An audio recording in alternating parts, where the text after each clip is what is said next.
Bonjour, bonjour, j'espère que vous allez tous très bien en ce jeudi 10 octobre. Voilà, alors je me propose de vous parler d'un procès qui a débuté au début de la semaine, le lundi, ça devait être le 7 octobre. Donc il s'agit du procès du Camerounais, journaliste, politologue camerounais, franco-camerounais, Charles Onana. Le procès a commencé donc le 7 octobre.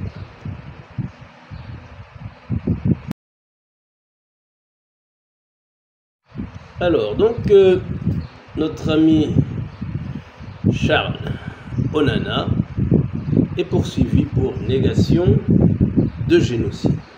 En l'occurrence, il s'agit du génocide perpétré contre les Tutsis au Rwanda en 1994.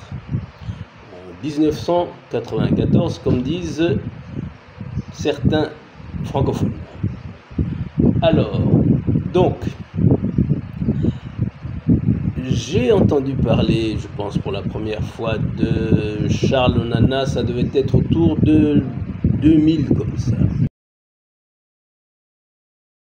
Donc, au début des années 2000, donc la première moitié de la décennie des 2000, il a publié un ouvrage appelé Les mystères d'un président, les secrets d'un génocide, ou l'inverse, le secret d'un président, les mystères d'un génocide. Mais je vais vous mettre la couverture de cet ouvrage. Alors, il l'avait écrit en collaboration avec un Rwandais, Deo Mushayidi, journaliste, activiste, ancien membre du Front patriotique rwandais, un ancien... Il a été, comment dire, il a suivi la formation de prêtre, mais je pense qu'il est sorti un peu avant, donc, mais il était destiné à devenir prêtre, religieux catholique, mais la vie en a décidé autrement.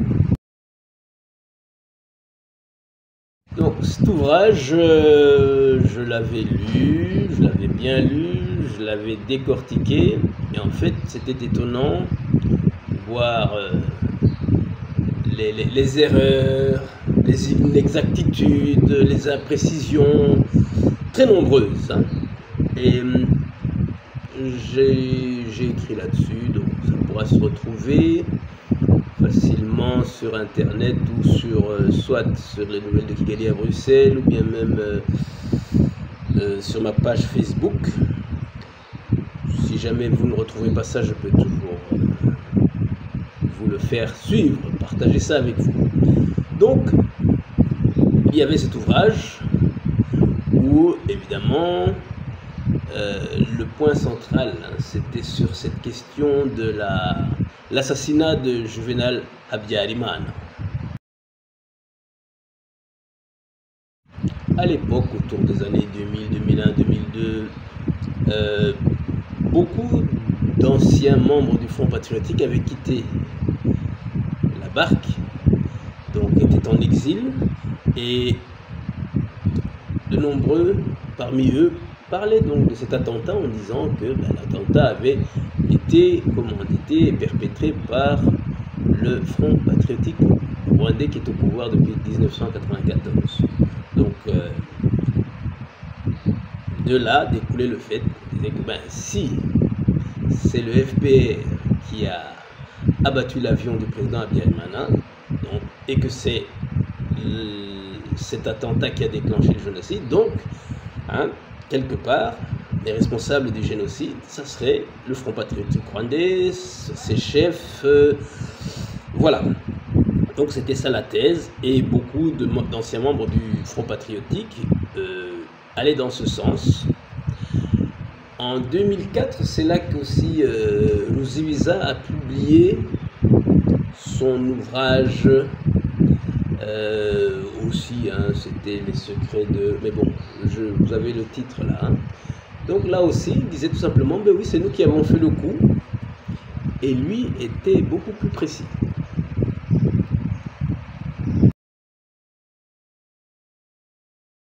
Voilà, ce que disait Luziviza, lui disait: je suis un ancien militaire du Front patriotique rwandais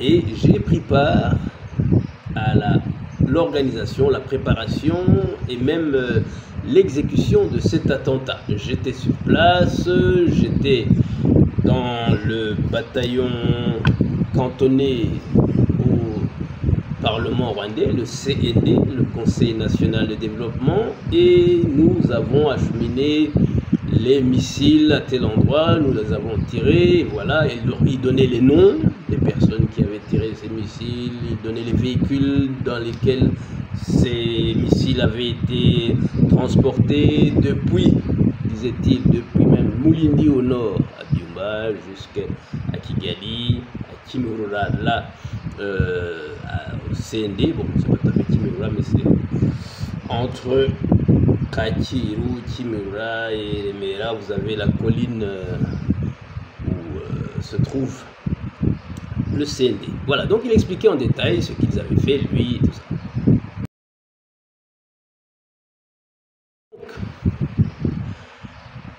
Onana, Charles, est donc poursuivi par des membres de la société civile franco-rwandaise qui lui ont intenté ce procès. Alors, lui dit qu'il ne nie pas le génocide, mais les gens qui lisent ce qu'il écrit, ce qu'il publie, ce qu'il a publié depuis très longtemps, voient que en fait c'est ainsi qu'il faut l'interpréter, qu'il nie le génocide. Mais on n'est plus en 1994, 95, 2000 où on disait qu'il n'y avait pas eu de génocide, que c'était des massacres interethniques, que c'était des vengeances, que Hutu et Tutsi s'étaient massacrés mutuellement, réciproquement, de la même manière, et que c'était simplement des massacres, excusez-moi, que c'était des massacres interethniques, une guerre tribale, voilà. Actuellement, depuis 2000, on a évolué. Les gens ne disent pas qu'il n'y a pas eu de génocide. On a passé par pas de génocide, deux génocides, hein, double génocide. Hein, les Hutus ont tué les Tutsis ont tué les Hutus, donc double génocide. D'autres parlent du génocide rwandais. Donc les Rwandais, il y a eu un génocide des Rwandais. Hein, tous les Rwandais contre les Rwandais. Voilà, donc ils se sont auto-génocidés. Mais actuellement, et depuis quelques années quand même, c'est plutôt de dire que voilà, l'avion a été abattu par qui? Actuellement, on ne sait pas encore, mais certains disent que l'avion a été abattu par le Front patriotique rwandais, par son chef. Donc ça voudrait dire qu'il y a eu en fait un autogénocide. Pas de génocide, ou alors voilà. Donc les gens ont assassiné le chef de l'État pour qu'il y ait des massacres et après qu'ils prennent le pouvoir. Voilà. Donc, pas de génocide, ou alors si ils admettent qu'il y a eu un génocide, ben c'est un génocide qui a été provoqué par les Tutsis eux-mêmes. Bon, le génocide maintenant même, c'est une arme. Hein. C'est une arme. On utilise la minimisation ou la relativisation du génocide des Tutsis pour attaquer le régime. Dire bon, ben, le régime rwandais n'a pas de légitimité. Il dit avoir arrêté un génocide qu'il a déclenché lui-même, voyez. Ou alors, maintenant, beaucoup de Congolais, par exemple, qui sont très nombreux pour suivre le procès de Onana, eux disent non, ben oui, il y a eu un génocide, peut-être bien, ils admettent au Rwanda, mais ils disent il y a aussi un génocide chez nous, un génocide congolais. Donc, un génocide contre les Congolais, donc perpétré par les Rwandais ou bien par le pouvoir de Kigali. Et voilà. Donc, oublions le génocide contre les Tutsis parce qu'il y a quelque chose de plus grave provoqué par ces mêmes Tutsis. Donc c'est une arme qui sert à attaquer la partie adverse, affaiblir la partie adverse, contester la légitimité de tel régime. Et voilà, c'est ça qui est en jeu.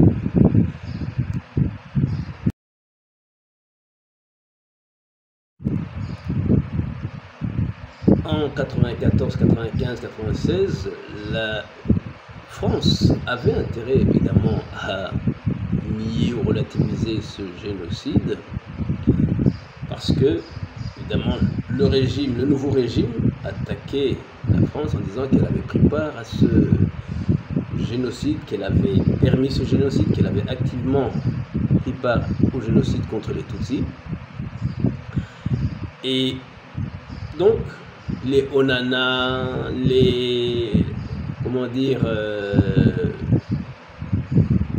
Abdul Rouzibiza, ça allait bien dans le sens de la France. Dire voilà, hein, on a des Rwandais, il y a des Rwandais, il y a beaucoup de témoins, des anciens du FPR. Vous vous souvenez aussi du juge Bruguière qui avait lancé des mandats internationaux contre Kagame et ses proches pour avoir abattu l'avion dans lequel se trouvaient d'ailleurs des... L'équipage était français, hein, les deux pilotes plus les mécaniciens. Voilà. Donc, mais depuis, on a évolué. Il y a eu Sarkozy, ça a dégelé les relations entre la France et le Rwanda. Sarkozy a admis certaines responsabilités, un aveuglement.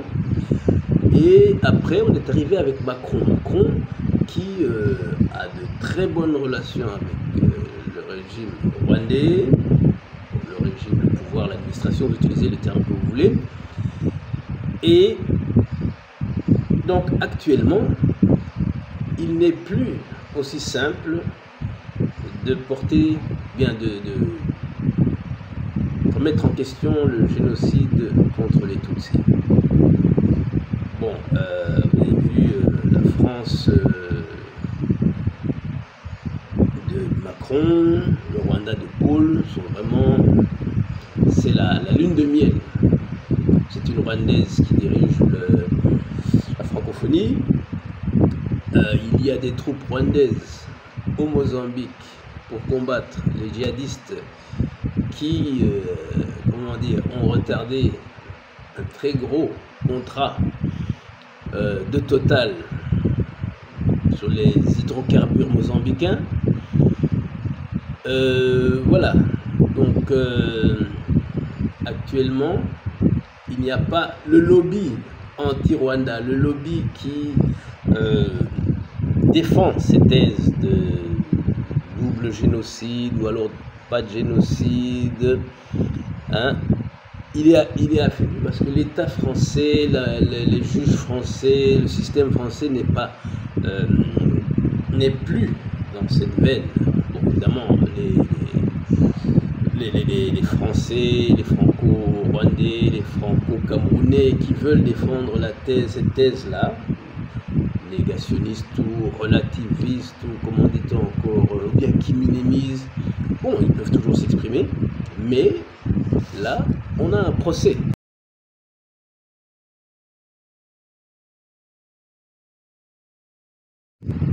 Donc, dans ce procès, vont être analysés tous les faits, différentes pistes, tout ce que Onana a écrit, tout ce qu'il a déclaré, et les juges vont pouvoir se déterminer, dire s'il y a effectivement minimisation ou négation du génocide des Tutsis, génocide perpétré contre les Tutsis au Rwanda en 1994. Et bon, il ne s'agit pas simplement de dire que voilà, on constate constate ça, mais ça a aussi des effets, évidemment. Ça a aussi des effets de dire qu'il n'y a pas eu génocide. S'il n'y a pas eu génocide, alors qu'est-ce qu'il y a eu? On va accuser, et puis on peut même diaboliser certaines personnes, c'est ça le risque. Hein, voir que les Tutsis, il n'y a pas eu de génocide contre les Tutsis. Par contre, les Tutsis commettent un génocide au Congo, tout ça, alors ça se base sur rien du tout. Bon, il y a, comme on dit toujours, des hommes politiques ou des puissants peut-être qui mènent ces guerres, qui commettent ces crimes, mais ce n'est pas à mettre sur tous les Rwandais, tous les Tutsis, comme ce qui se passe au Moyen-Orient aussi. Ce ne sont pas tous les Palestiniens, ce ne sont pas tous les Juifs, tous les Israéliens. Voilà, donc il faut se garder par ce genre d'amalgame, de négation de la vérité, de diaboliser les uns ou les autres, de les accuser de crimes qu'ils n'ont pas commis, etc. Donc, de toute façon, nous verrons ce que décideront les juges dans ce cas-là, et que Charles Onana soit condamné ou pas, ce n'est pas ça le problème, c'est que on en sache plus, c'est qu'on en parle. Hein. Il ne suffit pas de se mettre derrière son clavier ou bien sa caméra pour dire tout et n'importe quoi. Ce que nous disons peut être contesté, peut être même poursuivi si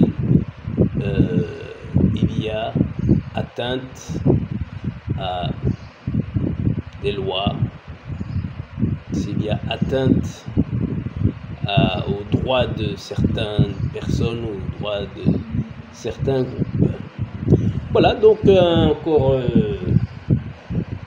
bon jeudi 10 octobre. Nous nous approchons de la fin de la semaine, donc pourquoi pas, d'ores et déjà, bonne fin de semaine.